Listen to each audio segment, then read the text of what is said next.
আমাদের শ্রীলঙ্কা ভ্রমণের ঠিক আগের গল্পটা শুরু হয়েছিল চেন্নাই থেকে। আর চেন্নাইয়ে একদিন দারুণভাবে ঘোরার পর্বটা শুরু হয় চেন্নাই এয়ারপোর্টের নাম থেকে। সেদিন ছিল ক্রিসমাস ইভ।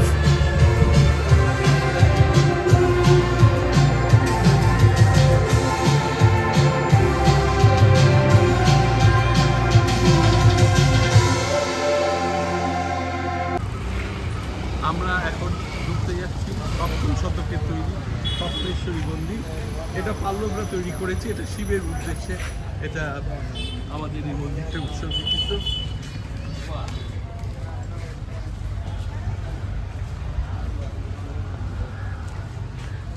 মন্দির সকাল 5টা থেকে 11টা অবধি খোলা, আবার বিকেলে 4টে থেকে 9:30 অবধি খোলা। এখানে কপালেশ্বরী মন্দিরে পুজো দেওয়ার জন্য ফুল কিনছে। কত টাকা এটা? এটা 100 টাকা। আচ্ছা, এই হলো কপালেশ্বরী মন্দির। আমরা এখানে ঢুকবো। আজকে 24শে ডিসেম্বর। চেন্নাইয়ে আমরা আজকে একটা উবের রেন্টাল বুক করেছি 5 ঘন্টার জন্য। তো সেখানে চেন্নাই স্পটগুলো সব দেখবো। মোটামুটি 2400 টাকা এখন অব্দি এস্টিমেটেড, তারপরে কত হয় টাকা। এই মন্দিরে এখন আমরা ঢুকলাম।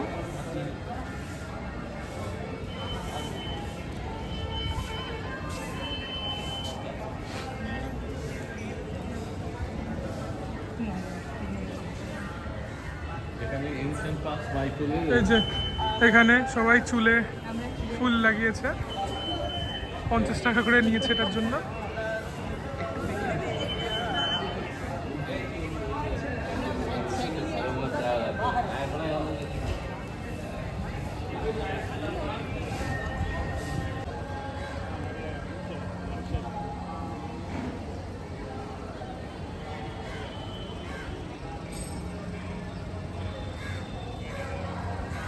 এখানে বড় একটা দালান মতো আছে, মনে হয় কোনো প্রোগ্রাম হয় এখানে।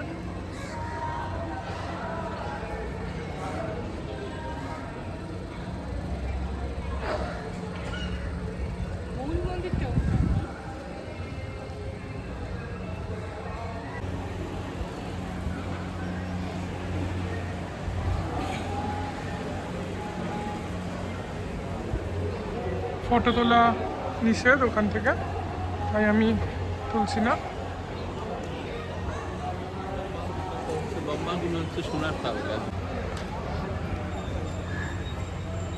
মেইন মন্দির থেকে আমরা পুজো দিয়ে বেরোলাম, খুব সুন্দর পুজো হলো। পুরো নাম গোত্র ধরে ধরে এখানে পুজো নেয়। পল্লবদের তৈরি, সপ্তম শতকে পল্লবদের তৈরি করেছে। এখানে কোনো বড় প্রোগ্রাম হয়।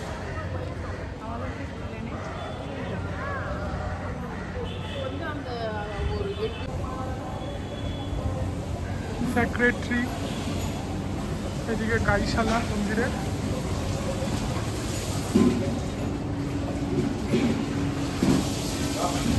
এখান থেকেই দুধ যায় ঠাকুরের মাথা, যেগুলো ফেলা হয়।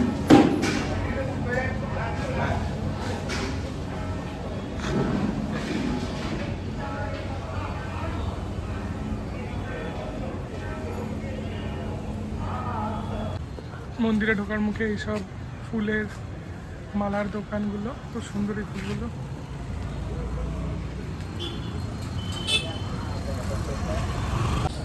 আমরা স্যান্থম চার্চে আসলাম। স্যান্থম মানে সেন্ট থমাস চার্চ বলে পরিচিত, 500 বছরের পুরনো এটা। এটা গথিক আর্কিটেকচারে এইবার এটা বানানো হয়েছে, পর্তুগিজরা করেছে এখানে। থমাস পর্তুগিজদের বানানো। আজকে 24 ডিসেম্বর, কালকে বড়দিন, তার জন্য সেজে উঠছে চার্চ।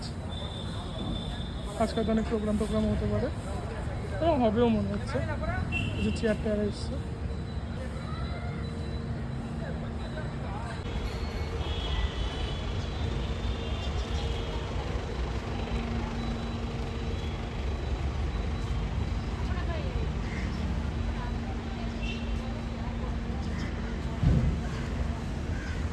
সুন্দর, খুব সুন্দর। এখানে জুতো রাখার জায়গা, আমরা এখান থেকে ঢুকবো।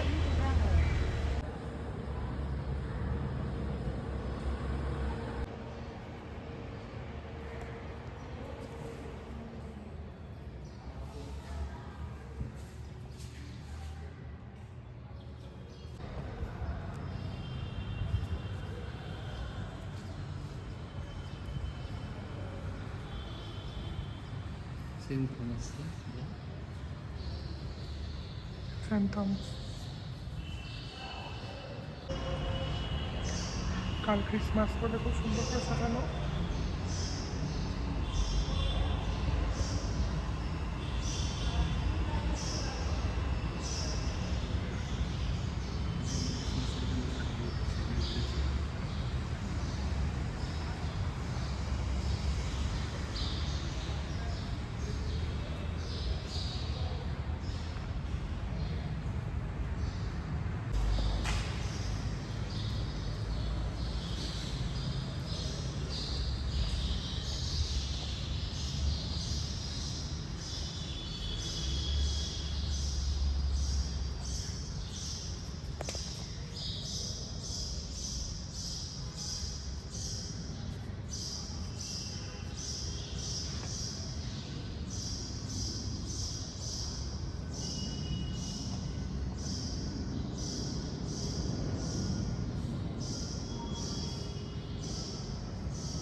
সেন্ট থম চার্চের মিউজিয়াম আমরা, এটা সেন্ট থম চার্চের replica.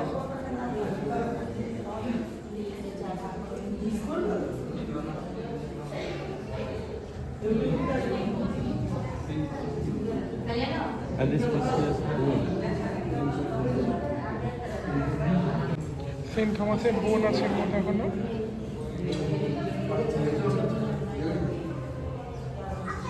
Francis Xavier,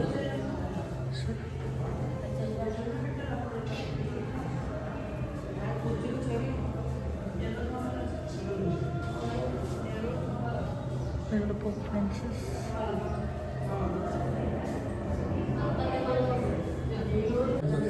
Saint Thom চার্চের মাটির নিচ থেকে এইসব বোনগুলো পেয়েছে। আর দিন রাখগুলো পাওয়া গেছে। মানে এখানে কি কোনো প্রাগৈতিহাসিক সভ্যতার ব্যাপার ছিল নাকি এরিয়া? জানি না।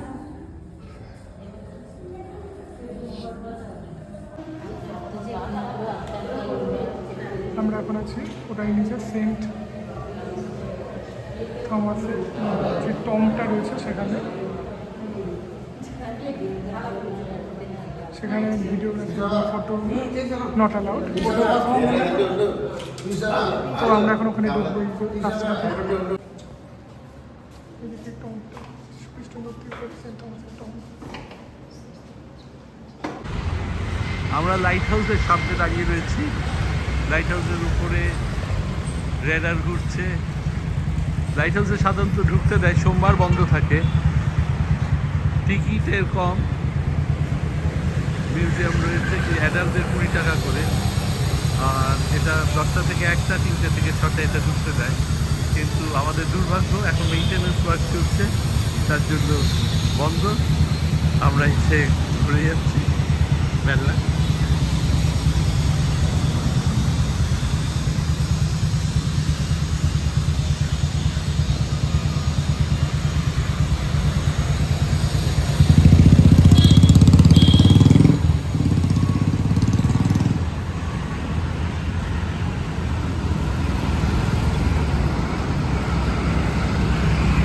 Marine Drive Road.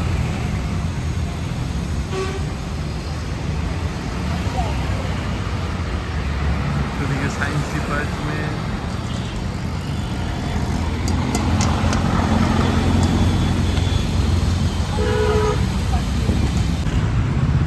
আমরা এখন এলাম স্বামী বিবেকানন্দের বাড়িতে, চেন্নাইয়ে স্বামী বিবেকানন্দ যে বাড়িতে ছিলেন সেই বাড়িতে। উল্টো দিকেই বঙ্গোপসাগর, মেরিনা বিচ, আর আমরা Vivekananda house and heritage museum এসেছি। 1897 সালে বিবেকানন্দ এই বাড়িতে 9 দিন কাটিয়েছেন।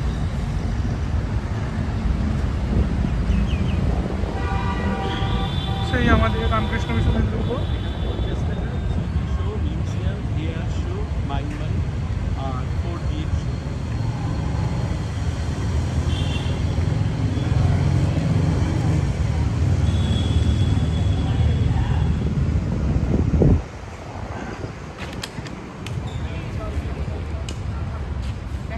এখানে বেশ কিছু শো রয়েছে, history, ice house, Vivekananda house, making of Swami Vivekananda হিসাবে অনেকগুলো শো রয়েছে। তো সবগুলো শো আমরা দেখতে পাচ্ছি অনুষ্ঠানে।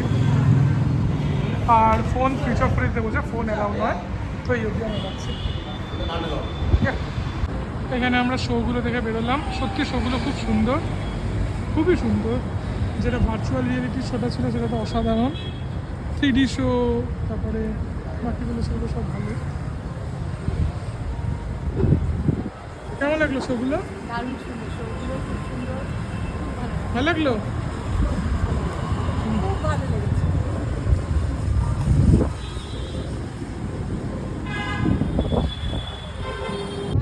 মেরিনা বিচে এখন আমরা এই বিবেকানন্দ বাড়ি থেকে বেরিয়ে উল্টো থেকে মেরিনা বিচে চলে আসলাম। এখন সময় দুপুর 12:24।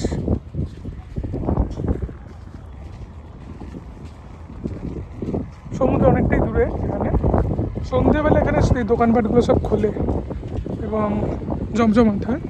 এখন দোকানপাটগুলো সব বন্ধ। মেইন বিচের দিকে আমরা যাচ্ছি, মেইন বিচের একটু সামনে।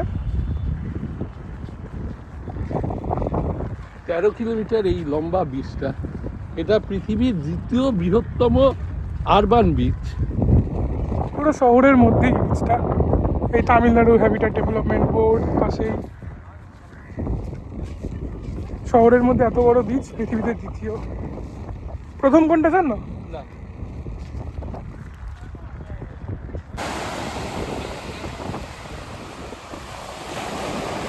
উত্তাল বঙ্গোপসাগর।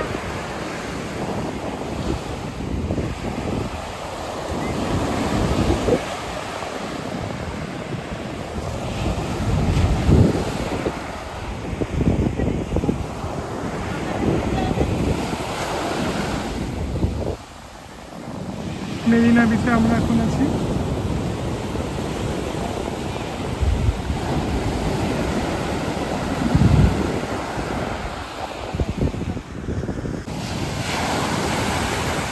উত্তাল বঙ্গোপসাগর আর এই মেরিনা বিচ 13 কিলোমিটার লম্বা। এই পুরো বিচটা 13 কিলোমিটার লম্বা।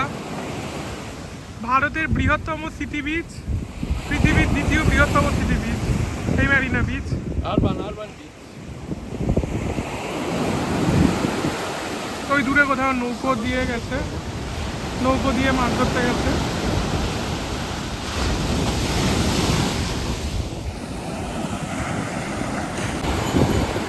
মেরিনা বিচে আমরা দারুণ এনজয় করছি।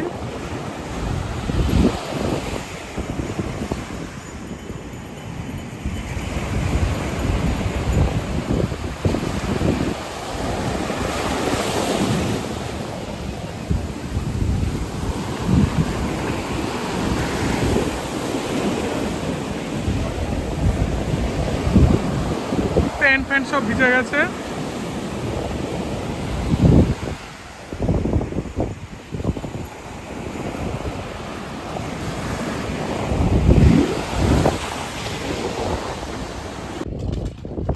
মেরিনা বিচের পাশেই Chipko stadium, Chipko cricket stadium.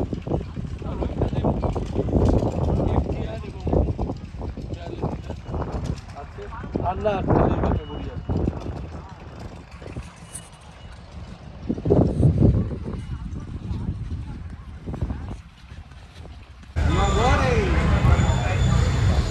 আমরা এখন আন্না মেমোরিয়ালের সামনে।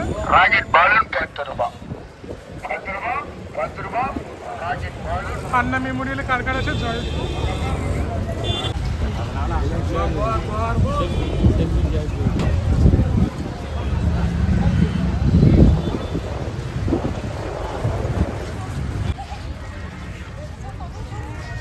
জয়ললিতার মেমোরিয়াল।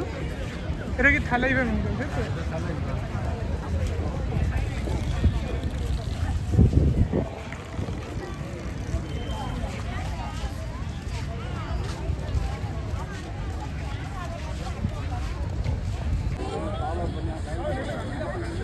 জয়ললিতার মূর্তি।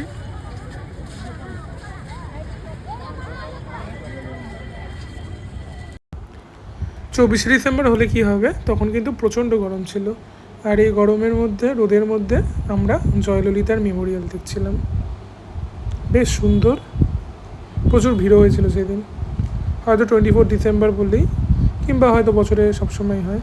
পাশেই বঙ্গোপসাগর, বঙ্গোপসাগরের পাশেই তৈরি এই সুন্দর স্ট্রাকচারটা, জয়ললিতা এবং থালাইভার মেমোরিয়াল।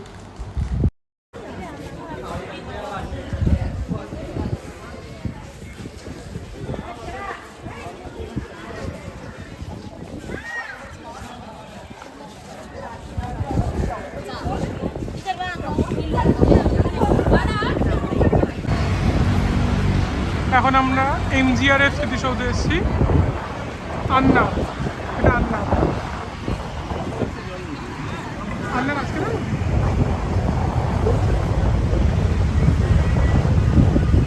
আচ্ছা এই জন্য ওখানে একটা ভিড় ছিল। Happy birthday Anna. Visitors time 9 AM to 8 PM।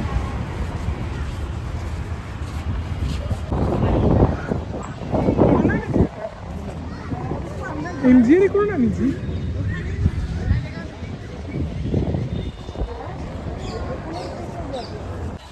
Anna দুলাইয়ের Memorial এটা।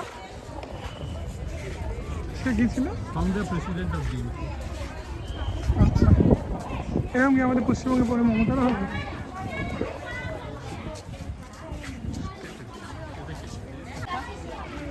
আন্না দুলাই, তার মেমোরিয়ালে এটা বানানো হয়েছে। DMK founder member. আগেরটা ছিল এআইডিএমকে, আর এটা ডিএমকে। এটা রামচন্দ্রন এবং জয়ললিতা, এটা হচ্ছে ডিএমকে।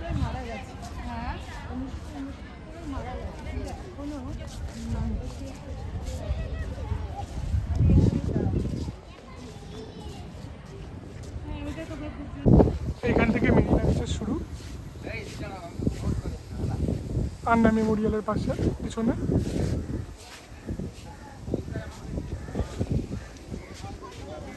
জানলা,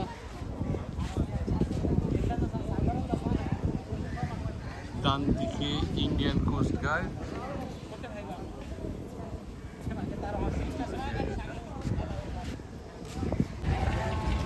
আমরা এখন পার্থসারথী মন্দিরে আসলাম। দুপুরবেলা কিন্তু পার্থসারথী মন্দির বন্ধ থাকে, তাই বিকেলবেলা 4টের পরে মন্দির যখন খোলে, তারপরে আমি আর বাবা গিয়ে ঘুরে এসেছিলাম পার্থসারথী মন্দিরের ভিতরে। ফটো তোলা নিষেধ।